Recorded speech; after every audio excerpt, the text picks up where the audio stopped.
c'est une relation presque biblique qui existe entre ces deux peuples. Sur ce thème, je pense que vous comprendrez qu'il n'y a aucune raison historique ou de civilisation, d'histoire, qui puisse mettre un peuple comme l'Iran en position antagoniste envers le peuple juif. Ça, c'est une question d'histoire et de réalité historique. Au niveau politique, je ne pense pas que l'Iran serait un pays qui ne se faciliterait pas un dénouement en sachant qu'une paix basée sur un scénario équitable serait dans l'intérêt non seulement d'Israël, mais aussi des Palestiniens. Et dans ce sens, nous jouerons un rôle, je pense, les Iraniens veulent pouvoir contribuer d'une manière positive. Nous ne pensons pas à des scénarios, disons, négatifs.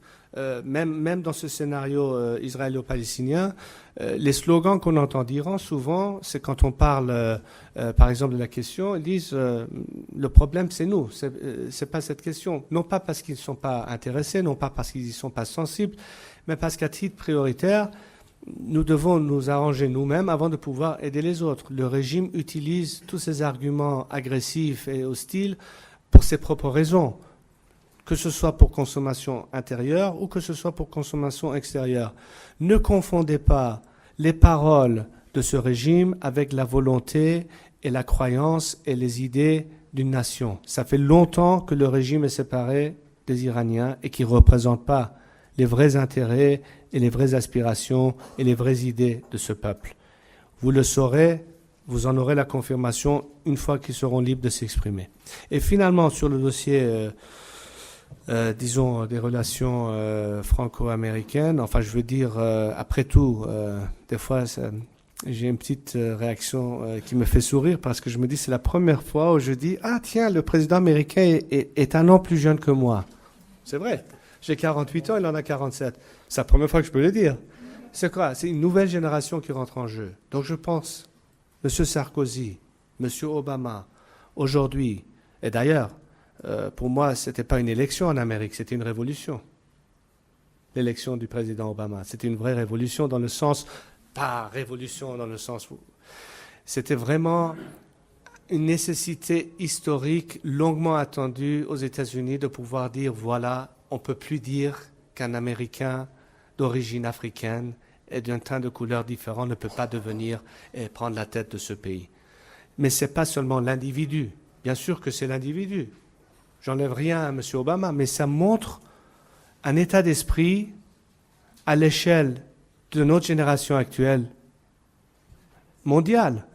Le phénomène Obama n'était pas limité aux États-Unis. Mais qu'est-ce que ça veut dire au-delà de la personne? C'est qu'on réclame ce genre d'attitude, de comportement.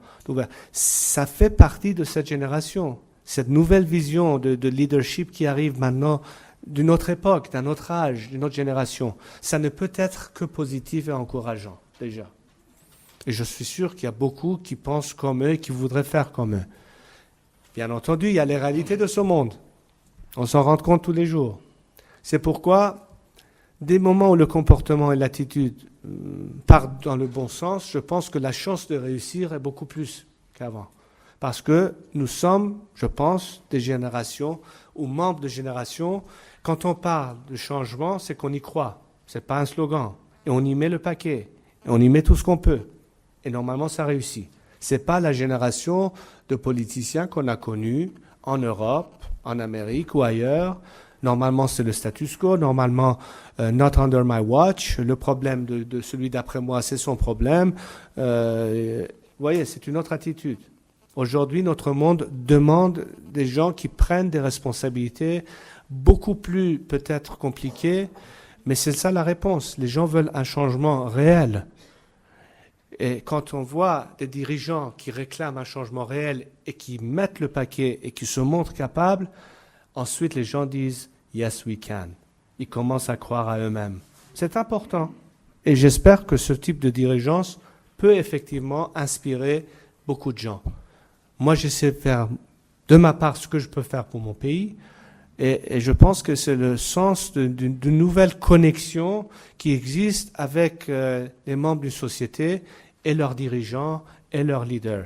Je ressens un peu ce phénomène un peu partout et j'espère que ça ne peut que aider. Et ça a l'air d'être le cas en tout cas pour l'instant. Il reste certainement beaucoup de questions, mais les meilleures réponses, vous les trouverez dans le livre de Reza Pahlavi, que nous remercions et que nous saluons encore en tant que patriote, leader et rassembleur.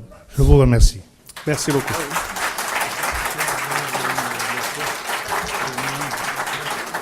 Merci beaucoup.